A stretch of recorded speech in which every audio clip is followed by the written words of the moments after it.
On Monday, the New York Board of Regents announced it would dump the academic literacy skills test. They didn't dump the test, which was designed to test teachers on reading ability in order to raise standards, because there was anything wrong with the test per se. They dumped it because too many minority teachers were failing it. One of the members of the task force that looked at the teacher certification test, Professor Leslie Sudak of Pace University, said, quote, "Having a white workforce really doesn't match our student body anymore." It turns out that according to ABC News, 54% of Hispanics and 59% of blacks who took the test failed it on the first try, as opposed to 36% of whites. Does that mean the test was racist? Nope. A federal judge in New York, not exactly a bastion of conservatism, ruled the test was fine. That wasn't enough, though, for the state of New York, where it's more important that your teacher is black than that your teacher can read and understand material. Sudak's comments were echoed by National Council on Teacher Quality President Kate Walsh, who summarily dismissed test results. Quote, "There's not a test in the country that doesn't have a disproportionate performance on the part of blacks and Latinos." But she acknowledged that getting rid of the test would be a step in the wrong direction. Here is the problem. The students. There's this weird notion on the left that students learn better from teachers of equal quality so long as the teacher shares a race with those students. A good deal of research finds weak or no evidence to substantiate that claim, and that's assuming the teachers are of equal quality. There is no evidence, none, zippo zilch, that an inferior teacher of the same race is better for a student than a superior teacher of a different race, yet it's that latter hypothesis New York wants to now pursue. So New York State now wants to sublimate the interests of its students to the interests of political correctness. Better for a black kid to have a black teacher who failed the ALST than to have a white teacher who passed it. Statistically, of course, this means a higher likelihood the black kid will have an underqualified teacher than a white kid, since we're now attempting to race sort rather than to hire meritorious teachers. That creates new intergenerational pathologies of failed education, for which, presumably, the left will blame white racism and test discrimination without evidence. Meanwhile, the kids continue to fail. Well done, New York. I'm Ben Shapiro. This is The Ben Shapiro Show.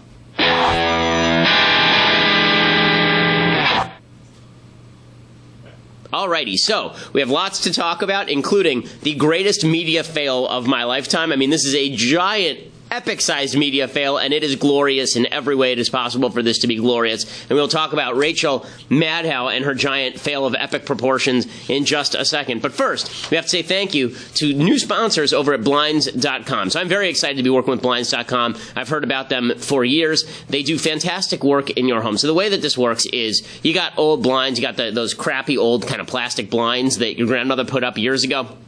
And you want to get rid of those and replace those with something nice that doesn't look like something out of the set of The Wire. And so you go out and you go to Blinds.com, and instead of going to like Bed Bath & Beyond or any of these other stores and trying to purchase really, really expensive blinds, then you have to put them up yourself and they're not properly tailored to the specifications of your windows, Blinds.com makes it super easy for you. If you're not sure what you want or even where to start, you get a free online design consultation. Then you can go on their website and you can specify, you measure your window and then you specify what the window size is and what kind of blinds you want, and they cut it to specifications. They send back custom recommendations from a professional for what will work with your color scheme and your furniture in specific rooms. So if you're a dude and you have no idea what exactly the blinds should look like in your house, they have somebody who definitely will. And then they send you free samples to make sure that everything looks the same as it does online in person. And if you mismeasure or if you pick the wrong color, if you screw up, Blinds.com will make your blinds for free. They'll remake them for free. Okay, so if you make the mistake, they'll make them for free, which is awesome. That's an amazing deal. They've made it really easy for you. Blinds.com. For a limited time, you get 20% off everything at Blinds.com when you use the promo code Ben. 20% off everything at Blinds.com when you use promo code Ben. Blinds.com, promo code Ben. They've got faux wood blinds and cellular shades and roller shades and more. I've looked at their product. It really is spectacular. High quality stuff. It's going to really upgrade the look and feel of your house. It can even help with energy costs because the blinds they sell are going to be better than probably what you got on there right now in terms of keeping out heat. Blinds.com, promo code Ben. Blinds.com, promo code Ben. There are some rules and restrictions, but it's Blinds.com, promo code Ben, and you make sure that you use that promo code Ben so you get the 20% off your entire order, which is an awesome deal. Plus, you let them know that we're the ones who sent you. Okay, so Rachel Maddow has herself an evening last night. And it is just hilarious. So, here's how it went. About 3:35 yesterday afternoon Pacific time, Rachel Maddow goes to Twitter and she says, "We have Trump tax returns." We have Trump tax returns. Ooh. And everybody goes crazy. That's crazy. Oh, my goodness. We're going to finally find out what he's been hiding for all these years. What is he hiding from? What doesn't he want people to know? Is he secretly named Dmitry Trumpkin? What is he in the pay of the Russians? Does he have no money? Is he actually broke? Has he been stealing money from small children? We don't know. Now we're going to find out because Rachel Maddow has all the new information. There's this massive buildup on Twitter, huge buildup. And then she shows up on air, and for like 30 minutes, she does this long lead up, this long drawn out. Now, I don't watch Maddow a lot, so I can't speak to whether she does this regularly. Apparently, she's kind of famous for this. She does like 10-minute monologues that don't lead anywhere, and then finally she gets to the news. And she did that last night, except it felt like hours, and people on Twitter were going nuts. Why don't you just get to the meat of the matter, as my father used to say, get to the meat of the matter, Uncle Eddie. Like, at some point, you're going to have to actually tell us what's in these tax returns. And finally, she gets there, and sad trombone. Here's Rachel Maddow last night on MSNBC. There are definitely personality-driven and petty reasons to seek the president's tax returns. Is he not as rich as he says he is? Is he not as charitable as he says he is? Was he, in fact, under audit when he was using that as an excuse to not release his tax returns? Was that worse than just a bad excuse? Was he really being audited? There's small reasons to be interested, right? But whether it's for small reasons or big reasons, there has been an unrelenting demand by people to see his tax returns. More than 1 million people have signed the White House petition demanding that he release his tax returns. But with all of that, the concerns about whether he's going to be self-dealing in his tax policies, concerns about whether he might have lied or misrepresented his own financial circumstance during the campaign, concerns about whether or not he might have misstated things to the FEC. On and on. You can see she's going with on and on and on. There it's looms unbelievable. over all of this the big national security worry. Okay, right? Is there a way to fast forward to the part where she actually existential pulls the worry. tax returns? Because she just goes The greater on concern, incessantly like this. Donald Trump's tax returns to expose. Still going. Has decided to leak. Okay, here we go. A portion of his 2005 tax return, which is how and why we got it tonight. And I am sure it is only the start, but it's a start. And our little piece of it, we just got it. We'll go through it. Okay, so, and then she goes to break, right? Get you through that commercial break. Finally, what does she reveal? She reveals that Donald Trump in 2005 paid he had made $150 million in income, and he paid $38 million in taxes. Sad trombone. Because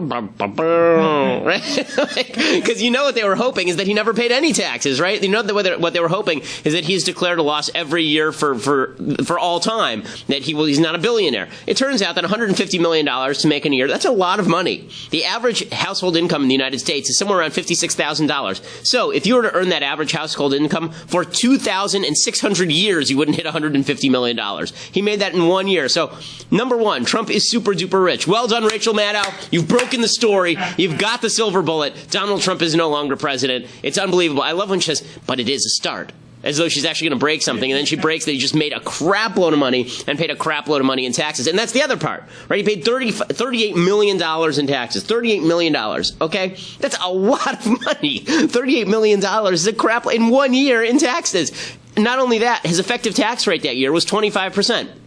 You know what Barack Obama's effective tax rate was in 2015? It was 19%. You know what Bernie Sanders' effective tax rate was in 2014? It was 13%. You know what Comcast, which owns NBC, you know what their effective average tax rate has been from 2008 to 2012? 24%. In other words, Donald Trump, in this 1 year of tax returns that they have, paid more as a percentage of his income than any of the people that I just mentioned.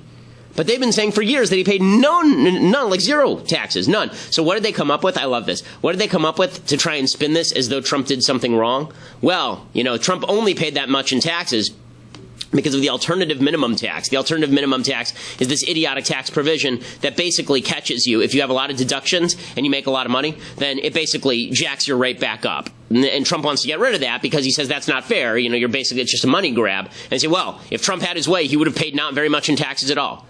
Right, and if I had my way, I'd pay nothing in taxes, legally, because the fact is that I don't want to pay all my money to the government. The government sucks. But I love this. They're going nuts over this. My God, it's just unbelievable. Okay, this was the giantest fail, the giantest media fail since Geraldo Rivera opened Al Capone's vault, if you recall. I mean, where he made the big buildup. We're going to open Al Capone's Al Capone's vault, and then this is what actually happened. You know, when we began opening this vault nearly 2 hours ago, we had no real idea what we'd find inside. As it turns out, we haven't found very much, at least not yet. In any case, I think that kill the answer to Rich. A legend a half-century old or so has been resolved. I don't know if we've gone far enough. I mean, we found the other wall over there. There may be more to be discovered. Maybe, okay, this is not. one of the more embarrassing moments in TV history, and Rachel Maddow topped it because at least it was Geraldo doing something ridiculous about Al Capone's vault from like 50, 60 years before. Rachel Maddow is doing something about the most sought-after document in modern presidential history, Donald Trump's tax returns, and she comes up absolutely empty. Even the left doesn't know exactly why this is happening to them. Even the left is looking at this going, what in the world? Like, Don Lemon said, how is this not good for Trump? How? How is this not good for Donald Trump? Oh, I think it may be good for Donald Trump. I mean, one of the things that's very strange about this is Donald Trump probably would benefit from releasing his tax returns with a lot of people. This is David K. Johnson, the guy who's speaking right there. David K. Johnson is the guy who apparently anonymously received the tax returns in his mail. Now, do I believe that Trump leaked his own tax returns? No, I don't believe Trump leaked his own tax returns, because if he wanted to do that, he could have done that a long time ago. It wouldn't have hurt him at all for him to do it. Like, why would he do it now? It doesn't. I guess they were saying that he was trying to distract from the Trump care fail, but I don't buy that. But it wouldn't surprise me if some guy named John Miller had done it. Right. For those who don't know, John Miller is actually a Trumpian alter ego. He is his PR guy.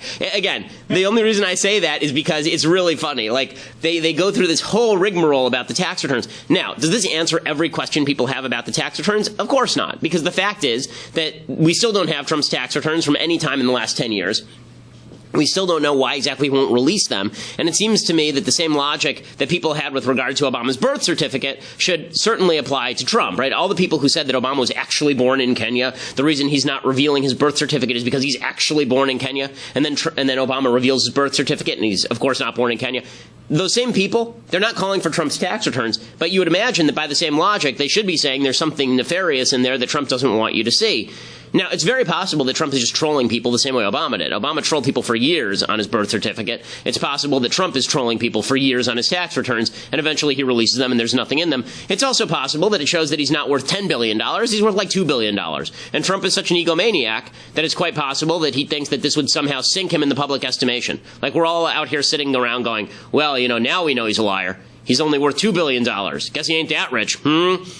Again, that's really silly if that's why he's doing it. But, we still haven't answered why he hasn't released the tax returns. But it just demonstrates the media's desire for a silver bullet for Trump is so high. This is why people were sitting on this last night. This is why, for the first time, anyone watched Rachel Maddow's crappy show, was because they were hoping they'd tune in, and suddenly she'd reveal hundreds of pages of tax returns, and somewhere buried deep in there would be Donald Trump trying to take a deduction for child sex slavery or something. Right? There'd be a silver bullet buried somewhere in there to destroy Donald Trump.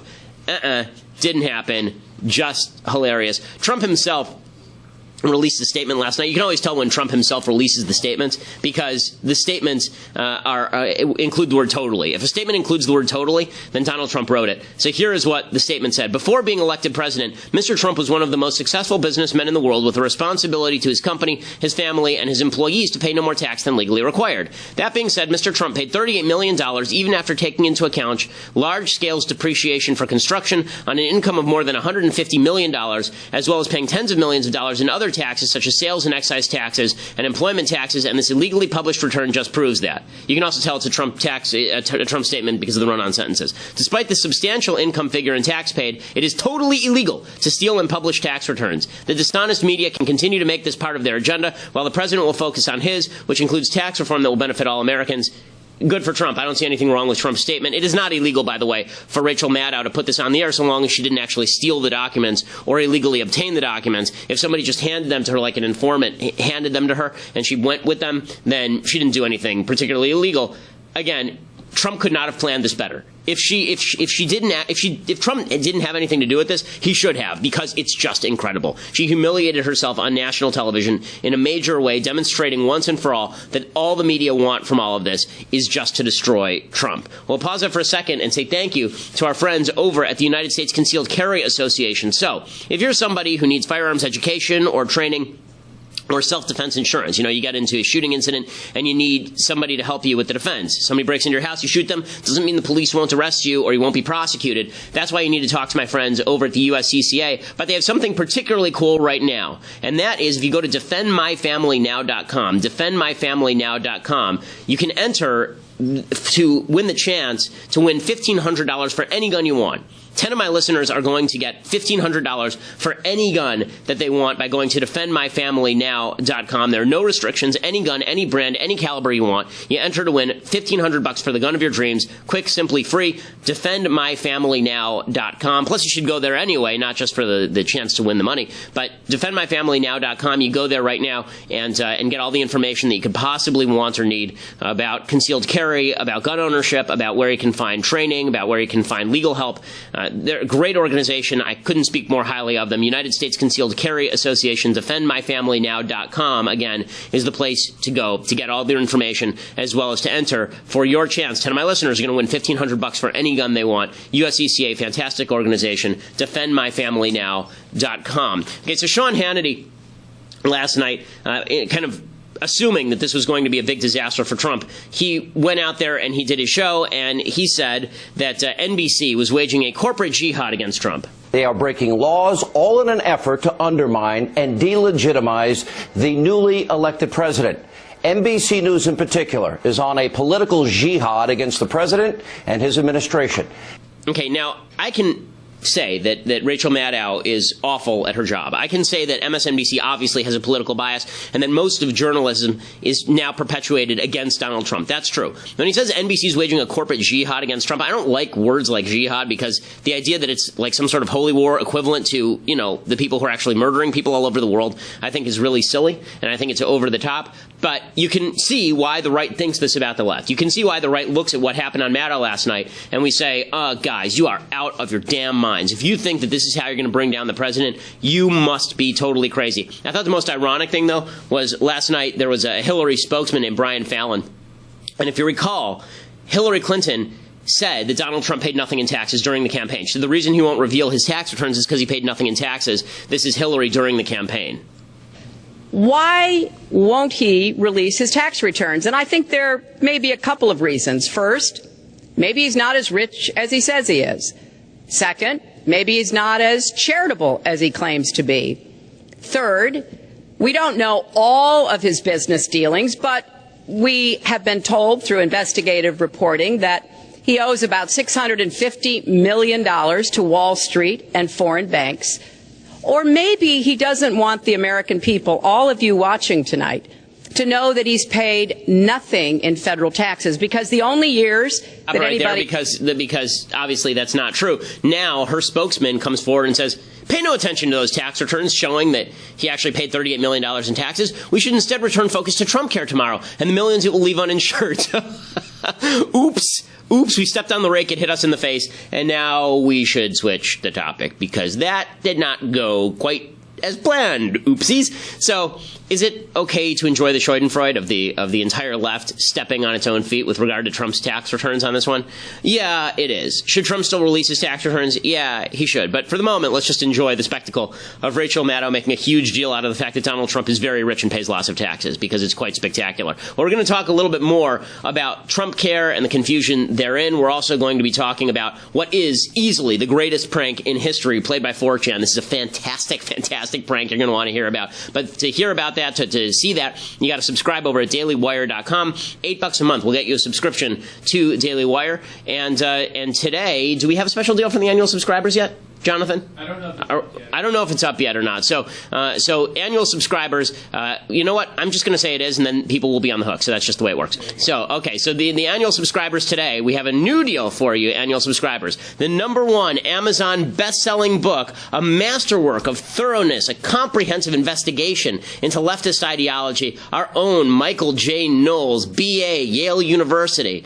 his book, his #1 best-selling book, Reasons to Vote Democrat, yes, it's 260 pages of blank paper. And yes, it does have a quote from me on the front that says thorough. You can get that for free right now when you're an annual subscriber. You get it signed by our own Michael J. Knowles, and he is just eager to sign them for you. In fact, as I showed you the other day, he signs copies to himself. He inscribes copies of his own book to himself because that's who Michael J. Knowles is. But you can get a copy of that for free, a signed copy for free, when you become an annual subscriber at dailywire.com. And you're going to want to anyway, because that way you can see the rest of the show live. You can see Klavan's show live. You can become part of the mailbag. We're going to have a Shapiro store that starts very shortly. We have a couple of books that I'm going to release in the next few months that are going to be great, that you're going to want to be able to get discounts on and get a piece of. So go over to dailywire.com right now and subscribe. Otherwise, just wait until later and listen to iTunes or SoundCloud, and leave us a rating on iTunes if you're a fan. If you're not a fan, then don't leave a rating. Instead, just listen and then turn off your phone. But in any case, we are the largest conservative podcast in the nation.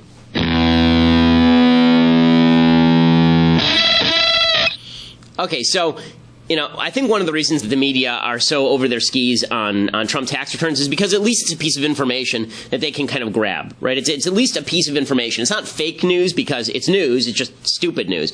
But they're trying to grab onto any hard piece of information they can find because they're being bamboozled with bull bleep by the Trump administration, right? The Trump administration puts out so much information, some of which is true and some of which is false. The media don't know how to cover it, and then the media are not credible with us anyway, so we don't know what to believe from the media. So, as Norm Macdonald said last night, we can't trust the Trump people, and we can't trust the media, so we can't trust anybody. And there's a reason for this, right? Like Sean Spicer yesterday, he says that, Kellyanne Conway played this yesterday. Kellyanne Conway was saying that Trump was indeed surveilled, maybe not through wiretap, but he was surveilled, and you could use microwaves that turn into cameras to do this, and we mocked her for this. Here's Sean Spicer commenting on it. Does the president believe that he was surveilled through microwaves and televisions?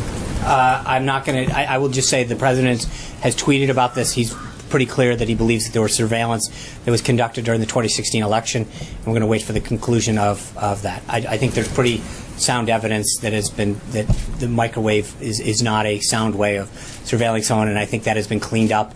It was made in jest, so I think we can put that to rest. Okay, it was actually not made in jest. We watched the tape yesterday. It was pretty clearly not made in jest, but this is going to be the new thing. Remember when Jon Stewart used to do the clown nose on, clown nose off routine, where he would talk politics and be very serious, and then the minute anybody would say, your analysis sucks, he'd say, well, I'm not an analyst, I'm a comedian. Of course my analysis sucks, I'm a comedian. Right, Colbert did it too. Now we have that in the White House. So every time Trump says something that's not true, it'll be, hey, he was just joking. He was just being facetious. And every time he says something true, it'll be, you have to take him seriously. He's the president. Well, this confuses, I think, everyone. And I think that that's not a wonderful thing. And then what's even more confusing is that people like Brian Williams in the media are covering it and acting confused. Brian Williams should not even be on TV. Here is Brian Williams explaining that he can't believe anything the Trump White House says. A question that I mean to ask seriously. Is it as striking to you in the briefing room as it is to television viewers that an alternative universe is being proposed, alternative definitions are being trotted out in real time? Okay. There's an alternative universe where Brian Williams flew in a chopper that was almost attacked in Iraq. There's an alternative universe where Brian Williams saw bodies float by him during Hurricane Katrina in an area of the city that actually was not flooded. And there's an alternative universe where Brian Williams is a journalist and we live in it. So the fact that we all live in this alternative universe where Brian Williams is a journalist after having told all of those lies and he's still there questioning the credibility of Trump, does it really surprise anyone that no one believes in truth anymore when we can't trust anyone to even attempt to tell the truth? Does that even surprise anybody anymore? The answer is no. And then what that means is that when it comes to actual policy, we still don't know who to believe. So on Trump Care, who do you believe? Do you believe the Trump administration or do you believe the CBO? Do you believe Tom Cotton or do you believe Paul Ryan? Tom Cotton from the Senate, senator from Arkansas, he's saying, Trump keeps saying, Ryan keeps saying that on Trump Care, there's going to be a 3-phase replacement of Trump Care, of Obamacare, and we're just seeing the beginning. And the Wall Street Journal today endorsed Trump Care because what they said is the best part of Trump Care is that instead of tying federal contributions to state Medicaid to need, instead we just give block grants to states. We give $10 billion to the states every year for the next 10, and then we sort of phase it out. And the Wall Street Journal says that lowers the deficit tremendously. Yeah, it would lower the deficit tremendously, except for the fact that it's never going to happen. We're going to give the block grants to the state for like 3 years, and then Congress is going to be yelled at by the people for not giving more money to the states, and then they're going to raise it. Okay, there's never been an entitlement program in history that has stuck to the baseline set for it originally by Congress. So, no, that's not going to happen, but Tom Cotton says, look, there is no three-phase replacement. This is all a bunch of crap. There is no three-phase process. There is no three-step plan. That is just political talk. It's just politicians engaging in spin. And he is right. And then meanwhile, Paul Ryan, it came out yesterday, there's a tape of him from back in October disassociating from Trump. And now he's saying that Trump and he are on exactly the same page. They're bestest friends in the world as his piercing blue eyes stare at Martha McCallum. I want to get your response to this audio that came out this morning. I'm sure you heard about it. I'm just going to play a little piece of it. And I want to give you a chance to respond to it. Let's play it. I am not going to defend Donald Trump. Not now, not in the future. Look, you guys know I have real concerns with our nominee. I hope you appreciate that I'm doing what I think is best for you, the members, not what's best for me. And so I want to do what's best for our members, and I think that this is the right thing to do. So I'm not going to try to defend him. I'm going to focus on Congress. I'm going to focus on upholding our values. That was back on October 10th after that Access Hollywood tape came out during the course of the election. But, a lot of people are speculating that it may be being released today because people want to pressure you for other reasons on health care. What do you think? I got really thick skin, Martha. This is ancient history. That was back then when like you said, when that video came out. Look, it's no secret Donald and I had our ups and downs. The president and I had our ups and downs during the campaign. But we merged forces at the end of the campaign. I campaigned with Mike Pence. I supported Donald Trump. We merged forces. And since then, we've been working hand in glove together. So honestly, we're just best friends. Everybody's best friends. If you look at all this and you say everybody's full of crap, then you're about where I am. I think everybody's full of crap on all this stuff, which is why the best solution is for government to get out of everybody's business, because then you don't have to worry if they're full of crap. People on the left, I implore you, if you think that Paul Ryan and Donald Trump are full of crap, I promise you we believe the same thing about Barack Obama and Harry Reid and Nancy Pelosi and Chuck Schumer. They're all full of crap. It's just a bunch of sacks of crap sitting in Washington, D.C., running your life. And I don't want them in charge of my life. And if you don't want them in charge of your life, then maybe you should join me on this side of the aisle where we say, let's get everyone out of her life, from Paul Ryan to Donald Trump to Barack Obama to Hillary Clinton. They should all be not part of our lives. They should all leave us alone, because I don't know when they're telling me the truth. I don't know when they're lying to me. But I can pretty much guarantee they're lying to me. So let's put that aside and let's agree to disagree to the extent that we can actually tell all these people to go take a hike. Okay, time for some things I like and then some things that I hate. So, things I like, I've been doing Great American Plays this week. Long Day's Journey into Night by Eugene O'Neill. This is one of the great American plays of all time. They did a very good movie production of it with Jason Robards and Katharine Hepburn. And the entire play is about a mother. It's about this dysfunctional family where one of the sons has basically just been diagnosed with tuberculosis. The other one is a lush. The father is an actor who was once successful but is now older and failing, and a mother who is deeply troubled and unhappy and has a morphine addiction. So it's an upper. Yeah, it really puts you in a good mood. This is one of the scenes from the film production. Jason Robards playing the older son, who's telling the younger son that he needs to get with the program. The mom is not, is still hiding what she's doing. She's still a morphine addict. She wasn't taking a nap. No, not right then, but she was lying down, Kathleen said. In the spare room? Yes, for Pete's sake, what of it? You damn fool. Why do you leave her alone so long? Why don't you stick around? Well, she accused me and you and Pop of spying on her all the time and not trusting her. She made me feel ashamed. I know how rotten it must be for her. And she promised on her sacred word of honor. Well, you ought to know that doesn't mean it does anything. This time. That's what we thought the other times. Oh, look, kid, I know you think I'm a cynical bastard, but remember, I've seen more of this game than you have. You never knew what was really wrong until you were in prep school. Papa and I kept it from you. I was wise 10 years or more before we had to tell you. I know this game backward, and I've been thinking all morning of the way she acted last night when she thought we were asleep. I haven't been able to think of anything else, and now you tell me she got you to leave her alone upstairs all morning. Crazy. All right, kid. Don't start a battle with me. Hope as much as you do I'm crazy. You know, I've been happy as hell because I'd really begun to believe that this time... She's coming downstairs. You win on that one. I guess I was a damn suspicious louse. Damn it, I wish I'd grabbed another drink. good film, and it's definitely not an upper. Most great American plays aren't. Most plays generally are kind of depressing, is the truth. Musicals are fun, but plays are depressing. But this is a really good play. It was so autobiographical that Eugene O'Neill dictated that it not be published, I think, 25 years after his death. Because he didn't want to hurt people in his family. But it is a really good look at addiction and what it does to the people who surround the addict. Okay, other things that I like. So I do love honesty, as you can tell. And there was an honest reaction that happened the other day that was just hilarious. So they're doing the draw in college women's basketball. As you might suspect, I'm not a college basketball fan at all, and I am certainly not a college women's basketball fan because there are more people on the floor than in the stands usually. But they were doing the draw for the NCAA tournament, and UConn is unbeatable. I mean, UConn's won like 107 straight games or something, and the team that drew them in the tournament is University of Albany, and I just thought this was really funny. This is them reacting to learning that they're in the tournament, but they also have to play UConn. Previous 7 instances, and who will they get? The 16 team.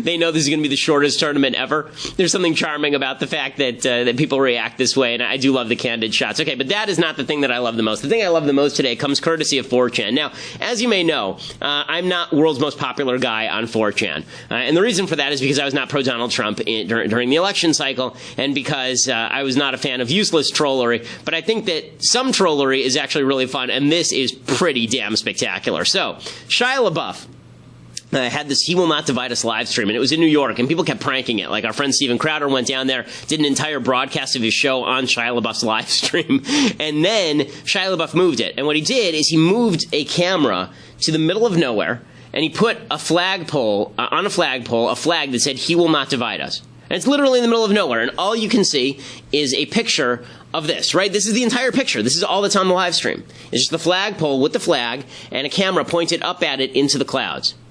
And they didn't say where it is. Like, no one knows where it is.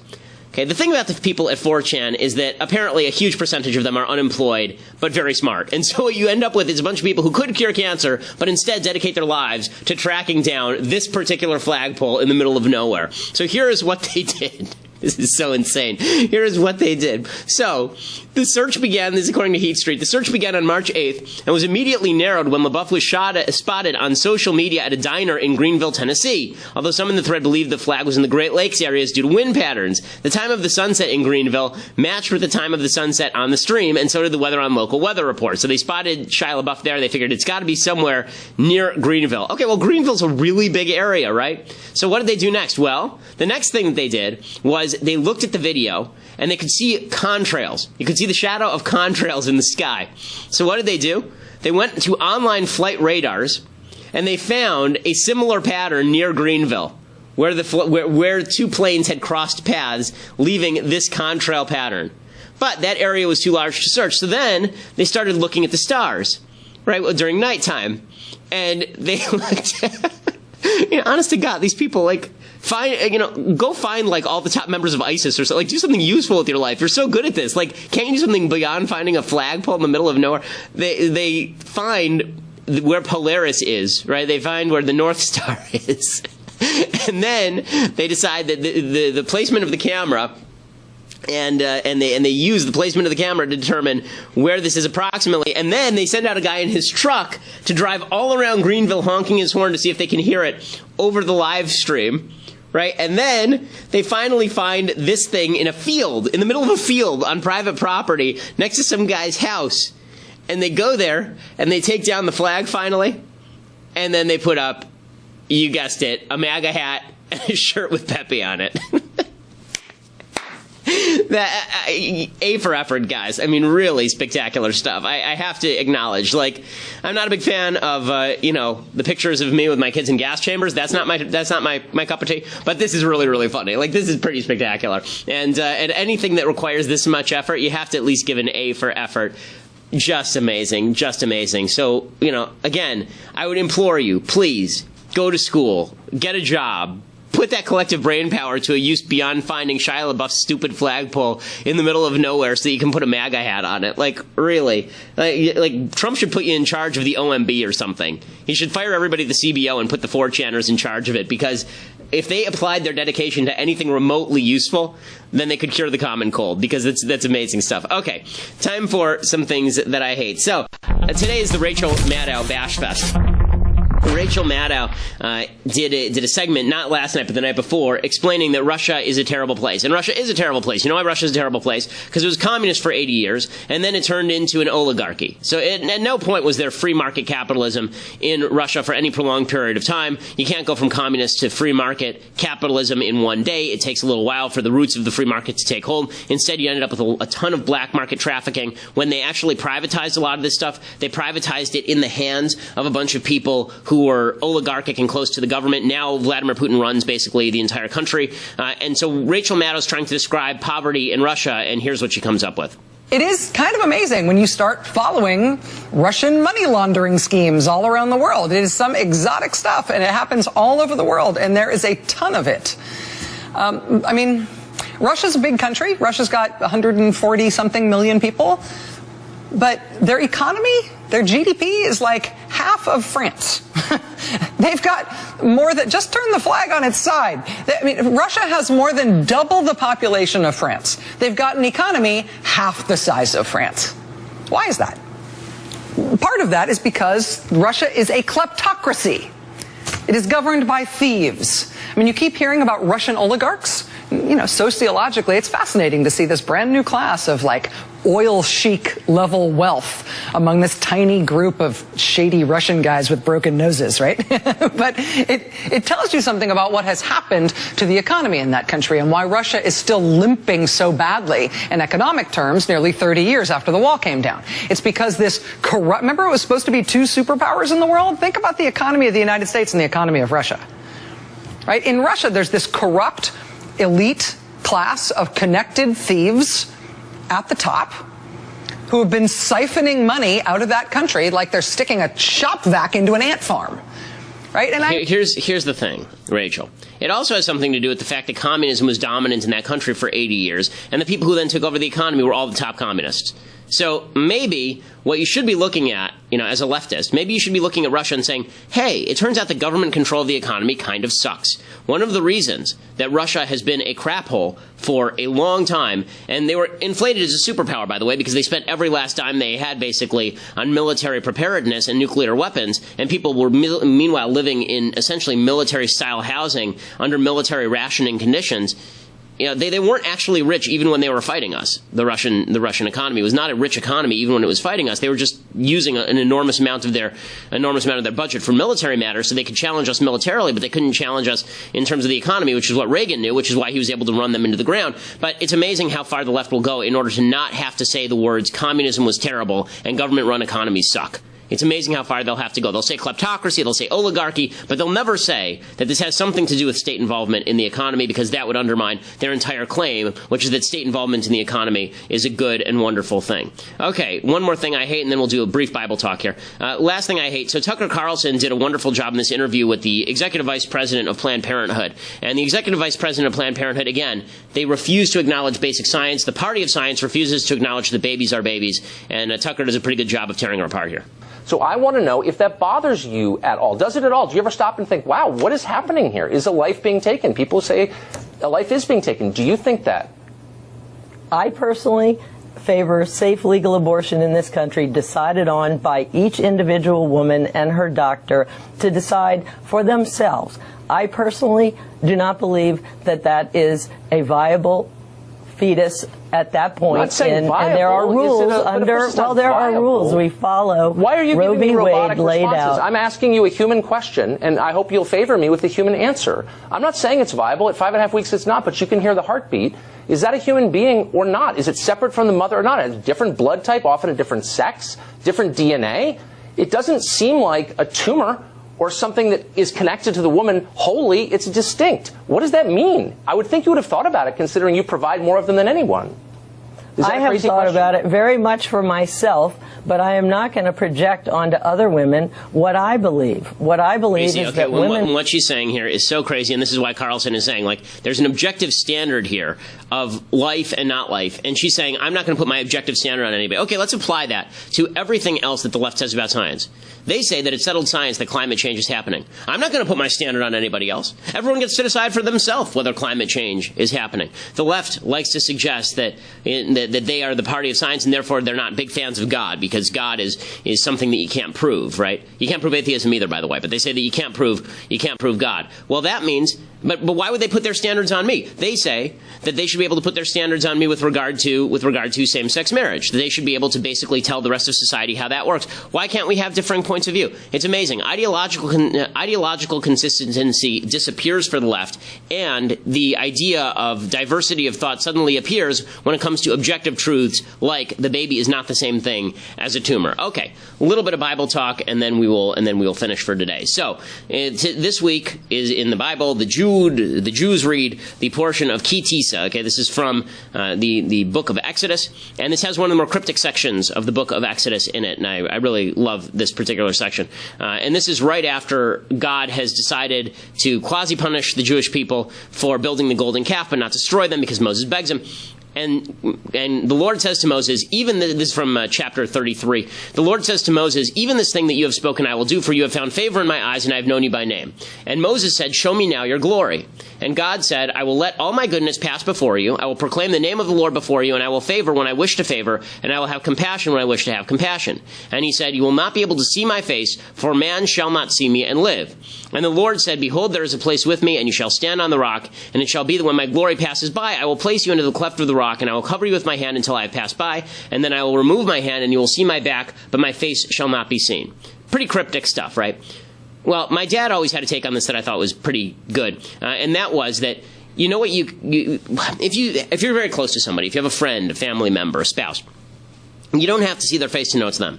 Sometimes you can approach them from behind and you know that it's them, right? If I see my wife walking on the street, I don't actually have to see her turn around. I know that it's my wife. If I see my child, I know that it's my child without having to see her face or his face. If I see my parents, same sort of thing. Well, the idea here is that you don't have to see the face of God in order to know that God is there and to believe that God is present in your life. The reason God doesn't want to show Moses his face, and this is what most of the commentators say, is because what that means is Moses is asking God, explain to me the system behind the universe. Explain to me how everything works. Explain to me how your logic works. Why do bad things happen to good people? Why do good things happen to bad people? Why is all of this happening? Give me the cosmic reason. Give me the cosmic justice. And God says, I can't show you that because you're a human being and you're not capable of understanding that. You can't see me. You can't see my face and live. But you can see the shadow of a logic in the universe. You can see me from the back. You can see that it's me. And you're going to have to trust that it's me. You're going to have to trust that I know what I'm doing. But you can see that it's me. You know me. And that is the essence of faith. The essence of faith is understanding that bad things do happen to good people. And good things do happen to bad people. And you're not going to understand all of that. But you do understand that there's a logic and a plan to the universe. And that sometimes in retrospect, sometimes from behind, you can see what that plan was. If you walk in God's footsteps and you follow God, you can sometimes see where he was walking, but it'll take a little while, right? So there is a trail to history, and sometimes you can see God treading that trail, but you can't always see it if you're too close up on it, and you certainly can't see God's face because you're not capable of understanding God's face.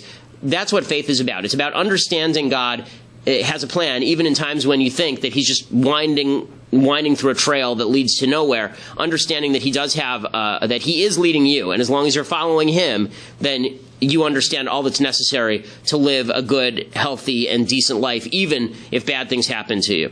Well, we'll talk more tomorrow about everything else that's happening in politics, and we'll do the mailbag, because tomorrow's a Thursday. I'll be at University of Redlands tonight, so if you're out there, I believe it's sold out, but you might be able to find some people scalping tickets. But check it out at University of Redlands tonight in California. I'm Ben Shapiro. This is The Ben Shapiro Show.